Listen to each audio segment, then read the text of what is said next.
మన ప్రభువును రక్షకుడైన యేసుక్రీస్తు నామంలో అనుదిన దైవ కృపా కార్యక్రమం ద్వారా ఈ దినం దేవుని మాటలు వింటున్న దేవుని బిడ్డలైన మీ అందరికీ హృదయపూర్వక ధన్యవాదాలు తెలియపరుస్తూ ఉన్నాం. ఈ మాటలు వింటున్న మిమ్మల్ని నిశ్చయంగా నా దేవుడు దీవించునుగాక.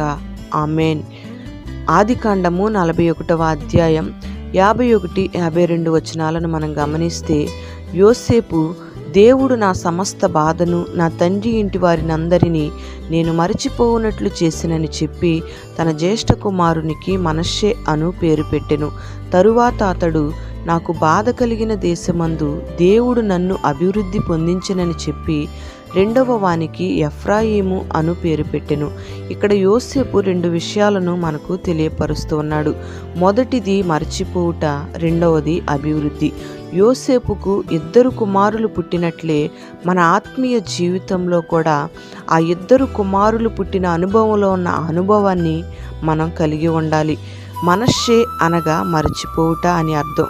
యోసేపు తన జీవితంలో తాను అనుభవించిన దానిని ఇక్కడ తెలియపరుస్తూ ఉన్నాడు. ఇక్కడ మనం గమనిస్తే దేవుని ప్రజలకు అన్యజనులకు కలిగిన వ్యత్యాసాన్ని మనం గమనించగలం. సాధారణంగా లోకస్తులు పిల్లలు పుట్టినప్పుడు వారు ఎలాంటి వారై ఉంటారో, వారి భవిష్యత్తు ఎలా ఉంటుందో, వారి జీవితంలో ఏమి సంభవించబోతుందో అని జాతకాలు చూసి వారి పేర్లు పెడతారు. వారి మీద ఎన్నెన్నో ఆశలు పెట్టుకొని గాలిలో మెడలు కడతా ఉంటారు. అయితే ఇలాంటి కార్యాలు ఏవి యోసేపు చేయలేదు. కానీ తనలో కలిగిన మార్పులను బట్టి, తన హృదయంలో నుండి తొలగిపోయిన బాధను బట్టి ఈ మాటలు తెలియపరుస్తూ ఉన్నాడు. అతని జీవితంలో మేలు చేసి కీడు అనుభవించాడు. యోసేపుకు తనను వేధించి ఎగతాళి చేసిన వారెవరో అతనికి తెలుసు. వారందరూ కూడా యోసేపుకు జ్ఞాపకానికి వస్తూనే ఉన్నారు. అయితే మనష్షే పుట్టినప్పుడు వారిని తాను అనుభవించిన బాధను మరిచిపోయాడు. దేవుని బిడలమైన మనలో ఈ అనుభవం కనబడాలి. మనము మన ఎడల అపరాధాలు చేసిన వారిని క్షమించి ఆ బాధను మనం మరిచిపోయే వారంగా ఉండాలి.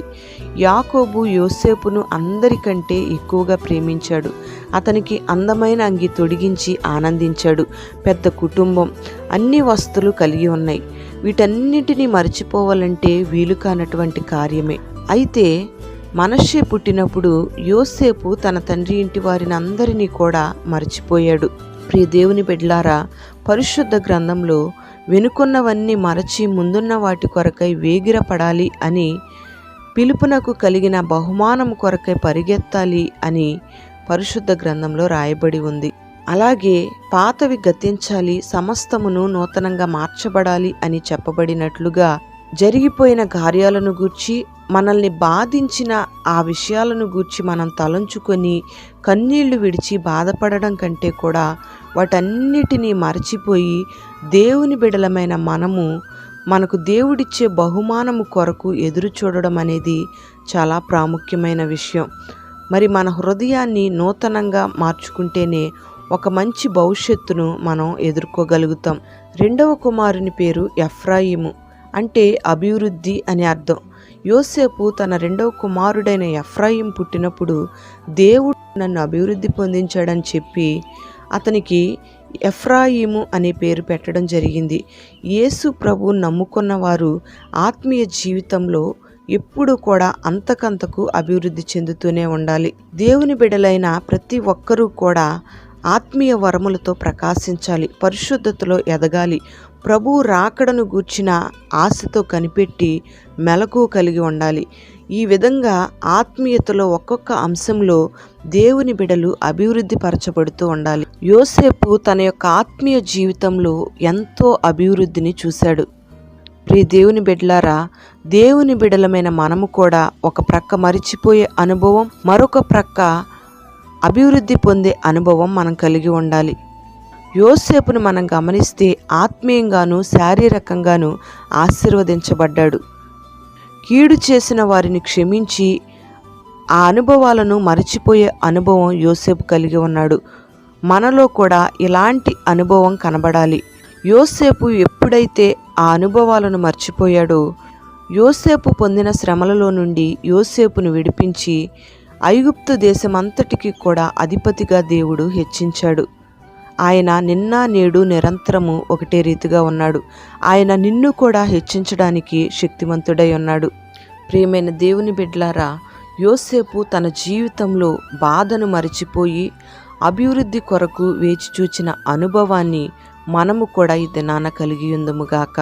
అట్టి కృప దేవుడు మనకు అనుగ్రహించి మనల్ని నడిపించునుగాక. ప్రార్థన.